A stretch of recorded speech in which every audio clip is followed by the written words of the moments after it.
दोस्तों नमस्कार। आप सभी को मेरा प्यार भला पहला। दोस्तों, जैसा कि आप देख रहे हैं, आज मैं पहुंचा हूं रंगीली गेवाड़ की धरती पर, जहां पर स्थित है कत्यूरों की कुलदेवी गेवाड़ की अधिष्ठात्री देवी कुलदेवी माँ अग्निरी माता का मंदिर और माँ अग्निरी के चरणों में बहती हुई निर्मल पतित पावनी रामगंगा आप देख पा रहे हैं।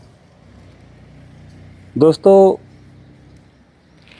जितनी सुंदर यह रंगीली गेवाड़ घाटी है, उतना ही सुंदर इसका अपना एक इतिहास, जो इतिहास में दर्ज है। कहीं न कहीं इसको ऐसे ही नहीं कहा गया है रंगीलो गेवाड़, क्योंकि अनेक परंपराओं को समेटे हुए, अनेक विरासतों को समेटे हुए यह नगरी बसी है।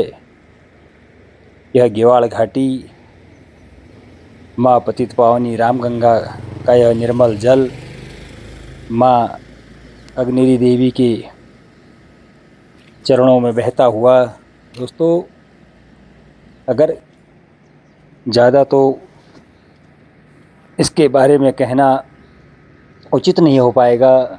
जैसा मैं देख पा रहा हूँ, मैं इसके दर्शन करने का सौभाग्य मुझे भी मिला और थोड़ा बहुत जो हमें जानकारी प्राप्त हुई, उसका एक छोटा सा मैं आपको बताऊं, क्योंकि बहुत से लोगों ने आपको जानकारियाँ दी होंगी, तो वही मैं भी आप सभी के मध्य, आप सभी के साथ माँ अग्निरी देवी का जो इतिहास है वह आप सबके सामने रखना चाहता हूँ। क्योंकि इतिहासकारों ने अलग अलग उसमें लिखते हुए उसको एक रूपता में पिरोया है। इसका जो माँ कुलदेवी का जो स्थान है, वह पाली पछाओं की जो ऐतिहासिक नगरी है, पाली पछाओं की ऐतिहासिक धरती पर महाभारत काल की विराट नगरी, वर्तमान का बैराठ, रंगीलो बैराठ जिसको कहा गया है, रंगीलो गेवाड़ के नाम से हम सब जानते हैं। उस गेवाड़ की धरती पर वहाँ की कुलदेवी अग्निरी माता को मेरा नमन, प्रणाम करता हूँ। दोस्तों, काफ़ी रोचक इसका इतिहास है। बहुत ही प्राचीन यह मंदिर, दुर्लभ ऐसे मंदिर मिलते हैं। दोस्तों, अग्निरी देवी का यह बहुत प्राचीन मंदिर है। कत्यूरी काल की यह अमूल्य धरोहर, क्योंकि कत्यूरों की अधिष्ठात्री देवी हैं, कुलदेवी हैं। आज भी जहाँ पर देश विदेश से लोग यहाँ पहुँचते हैं, अपनी मन्नतें यहाँ पर मांगते हैं और उनकी सारी मन्नतें माँ पूर्ण करती हैं और भर भर के उनको आशीर्वाद देती है। तो आज भी लोगों की अटूट आस्था का यह केंद्र बना है। दोस्तों, श्रद्धालु जन हमेशा आते रहते हैं। वर्ष भर श्रद्धालुओं का यहाँ पर तांता लगा रहता है। देश विदेश से श्रद्धालु जन पहुँचते रहते हैं और हर वर्ष चैत्र नवरात्र में यहाँ पर चैत्र अष्टमी के दिन, जिसको हम चैत्राष्टमी के नाम से जानते हैं, यहाँ पर एक ऐतिहासिक भव्य मेले का आयोजन यहाँ पर होता है। जो प्रसिद्ध मेला है, चैत्राष्टमी के नाम से जाना जाता है, वो यहाँ पर लगता है। दोस्तों, और अगर हम इसके प्राचीन काल की बात करें दोस्तों, यहाँ पर महाभारत काल के से इसको जोड़ के देखा जाता है। क्योंकि जब पांडवों का अज्ञातवास हुआ था, तो उस दौरान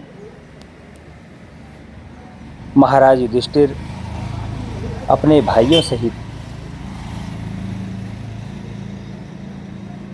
जो उस समय कौरव छिना के नाम से जाना जाता था और वर्तमान में कुकू छिना दुनागिरी के वहाँ पर स्थित है।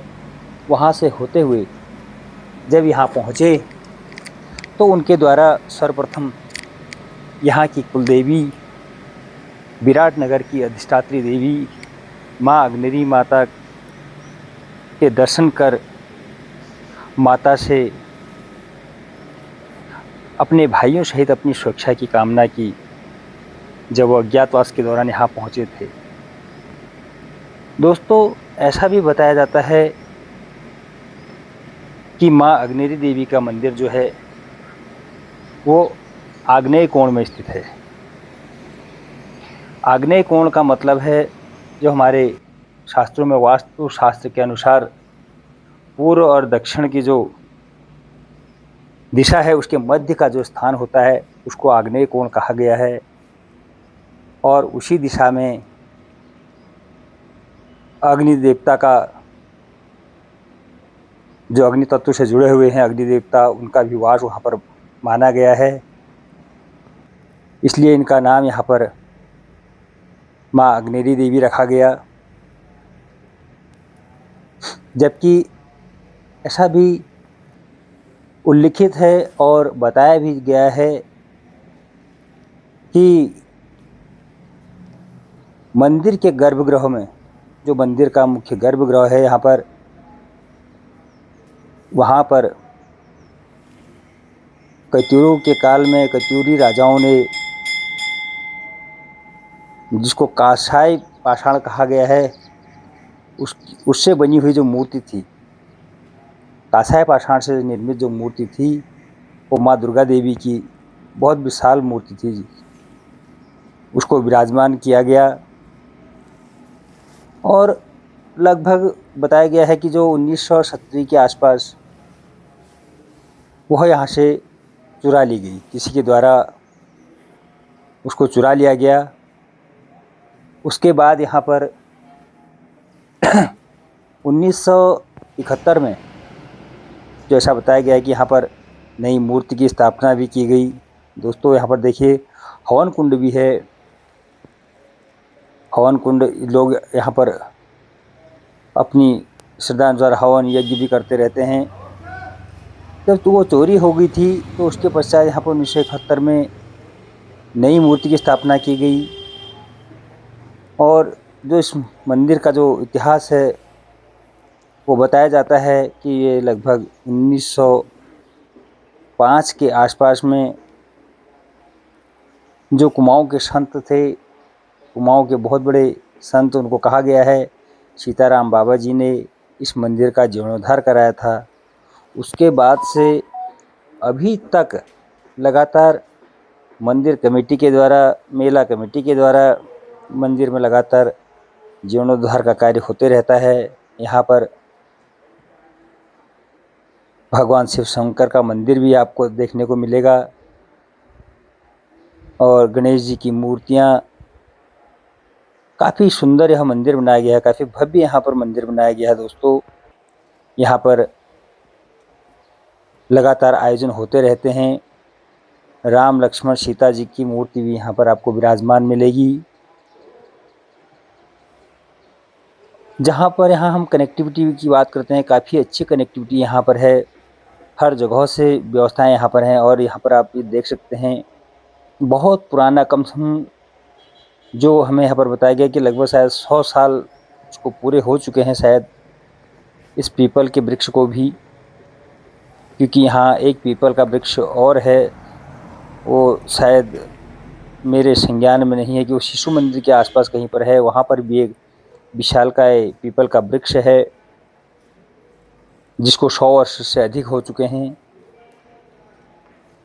तो दोस्तों, मैं जब यहाँ पर पहुँचा तो माँ के मंदिर को निहारता रहा, पतित पावनी रामगंगा को निहारता रहा।